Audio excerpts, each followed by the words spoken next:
se ka prit kërkush që na me vujt ma keq se që kanë vujt shqiptarët në regjimin fashist të Miloševićit. Më vjen keq për sistemin që e kemi dhe uroj e shpresoj që të zbardhet rasti sa më parë. Jemi këtu për të kujtuar jetën dhe veprën e Astrid Daharit, një njeri shembullor, një aktivist i pashoq që na tregon që ne duhet të vazhdojmë rrugën e tij të qëndrojmë kundër padrejtësive që bëhen këtë vend. E fatkeqësisht padrejtësia më e madhe është bërë vetë atij. Veç duhet ta kuptoni që edhe në kohën e Jugosllavisë, në regjimi fashist kanë saju akt akuza, kur i kanë marrë njerëzit në burg. Astrid Daharin e kanë marrë në burg për 67 ditë, pa akt akuzë, pa marrë pyetje, pa asgjë. Kjo është një prej akteve më të rënda që i ka përjetuar vendi jonë pas luftës. Pra, ju e dini që lufta, betejë më e madhe e popullit tonë është bërë për liri dhe drejtësi.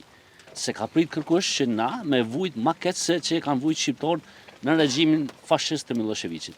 Kjo ka ndodhur në rastin e Astrid Daharit, edhe unë mendoj që bashkë me kryeministrin Axhen Ahmetetën Xhemile, me Ortën, me krejt bëjmë thirrje që të ketë drejtësi në këtë vend për shkak se njerëzit kanë vdek, kanë ra për me pas drejtësi kjo republikë.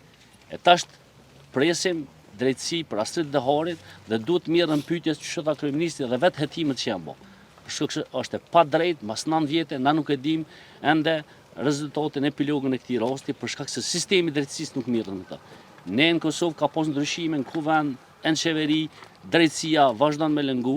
Edhe njerë po tham, asnjë qytetar i Republikës nuk e pranon këtë padrejtësi për shkak se mund të na ndodhë gjithë neve.